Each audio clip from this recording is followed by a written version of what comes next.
Madalas din kami na magluto nito. Tawag nga namin sa Ilocano, pinariyaan ang manok. Sa Tagalog, inampalaya ang manok. Sa mainit na lutuan, maglagay ng 2 kutsara ng mantika. Umpisahan na ang pagigisa. Lagyan din ng mantika, yan o, yung mga gilid ng lutuan. Nang sa gayon, hindi masyadong manikit yung mga rekado sa lutuan. Ngayong sapat na yung init ng mantika, ilagay na ang manok. Hayaan lang ng ilang minuto at huwag muna itong gagalawin. Lutuin hanggang sa makita na natuyuan na ito ng tubig at medyo nagmamantika na. Subukang baliktarin. Pag nakita na hindi na ito naninikit, pwede nang balibaliktarin hanggang sa tuluyan na itong magmantika. Gamit dito yung malakas na apoy. Ilagay na ang bawang, halu-haluin. Pag mabango na, ilagay ng sibuyas. Ganon din na halu-haluin. Pag mabango na rin ng sibuyas, ilagay ng kamatis. Timplahan na rin ng bagoong na isda. 2 kutsara lahat ito. Lutuin ng 5 minuto o kaya naman ay hanggang sa mapalambot na ang mga kamatis. Gamit dito yung pinakamahinang setting ng apoy. Matapos nga ang 5 minuto, yan no, malambot na ang mga kamatis. Ligisin na lahat ang kamatis. Sunod nito, maglagay na ng 3 tasa ng tubig. Para malasa, dapat yung tubig kapantay lang din sa dami ng mga rekado. Yun namang mga nanikit na rekado sa lutuan, sudsurin na rin. Takpan.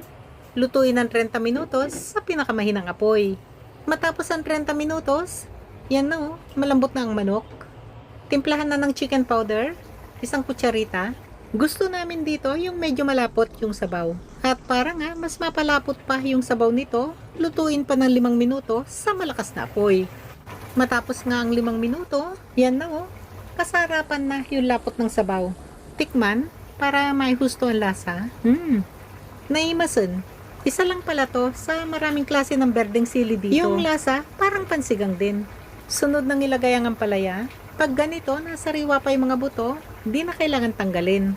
Kadalasang gamit pala namin dito, yung dahon ng ampalaya. Kung dahon naman ang gamit, ilubog lang ng kalahating minuto sa kumukulong sabaw. Saka na agad dahunin at ilagay sa ibang lalagyan. Nang sa gayon, hindi ito masyadong pumait. Ilagay na rin ang manghang na sili, takpan, pakuluan ng 3 minuto, o kaya naman ay hanggang sa makuha na yung gustong lambot ng pagkakaluto ng mga gulay. Gamit dito yung malakas na apoy.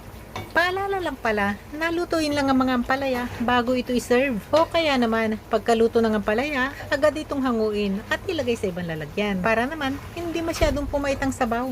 Masabi ko lang din na kung mas dark ang kulay green ng ampalaya, mas mapait talaga to. At kung lighter naman ang kulay green ng ampalaya, hindi rin ito masyadong mapait. Nagimas pa nakaluto nan. Lamay kayon tamanganan.